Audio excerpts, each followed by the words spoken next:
Hello అండి అందరికీ welcome to my channel. ఇవాళ మన ఛానల్లో స్పెషల్ ఏంటంటే బోటీ కర్రీ అన్నమాట. చాలా బాగుంటుంది, చాలా ఈజీగా అయిపోతుంది. ముందుగా నేను 1/2 kg వరకు బోటీ తీసుకున్నాను. ఒక ప్రెషర్ కుక్కర్ తీసుకొని అందులో మంచిగా నీట్గా కడిగిన బోటీని వేసుకోవాలి. అందులో 1 స్పూన్ వరకు పసుపు వేసుకోవాలి. దాన్ని కలుపుకొని మూత పెట్టి ఒక 3 విజిల్స్ వచ్చేంత వరకు విజిల్స్ రానివ్వాలి. 3 విజిల్స్ వచ్చాక దాన్ని తీసుకోవాలి. తర్వాత ఒక మందపాటి గిన్నె పెట్టుకొని అందులో ఆయిల్ వేసుకోవాలి. అందులో 2 పచ్చిమిర్చి కట్ చేసుకొని వేసుకొని 2 మీడియం సైజ్ ఆనియన్స్ను కూడా కట్ చేసుకొని వేసుకోవాలి. ఇప్పుడు వీటిని బాగా వేయించుకోవాలి. ఇప్పుడు ఇందులో కొద్దిగా పుదీనా వేసుకోవాలి. అలాగే అల్లం వెల్లుల్లి పేస్ట్ 1 స్పూన్, పసుపు వేసుకోవాలి. 1/2 స్పూన్ వరకు పసుపు పడుతుంది. దీన్ని మంచిగా వేయించుకోవాలి. అల్లం పచ్చివాసన పోయేంత వరకు మంచిగా వేయించుకోవాలి.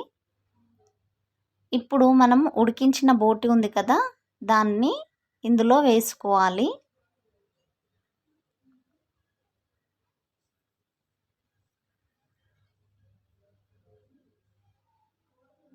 ఇందులో వేసుకున్నాక మంచిగా అంతా కలిసేలాగా కలుపుకోవాలి.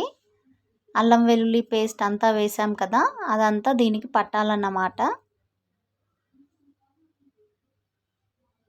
ఇప్పుడు దీన్ని మంచిగా కలుపుకున్నాక మూత పెట్టుకొని ఒక 10 మినిట్స్ వరకు ఉంచాలి. తర్వాత మూత తీసుకొని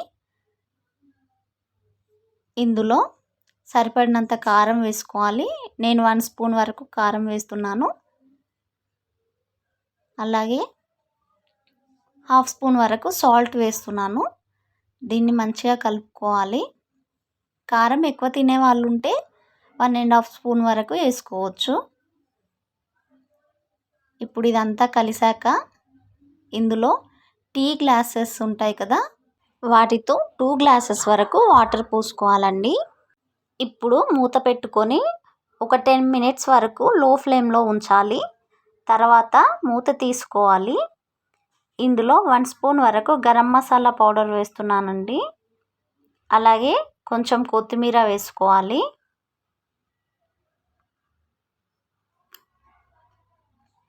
దీన్ని కలుపుకోవాలి. అంతేనండి, మన బోటీ కర్రీ రెడీ అయిపోతుంది. చాలా ఈజీ అండ్ టేస్టీగా ఉందండి. వేడి వేడి అన్నంలో కలుపుకొని తింటే చాలా సూపర్గా ఉంటుంది. ప్రతి ముద్దలో ఒక్కొక్క పీస్ పెట్టుకొని తింటే సూపర్గా ఉందండి. మీరు కూడా ట్రై చేయండి అండ్ కామెంట్ చేయండి ఎలా ఉందో. బాయ్.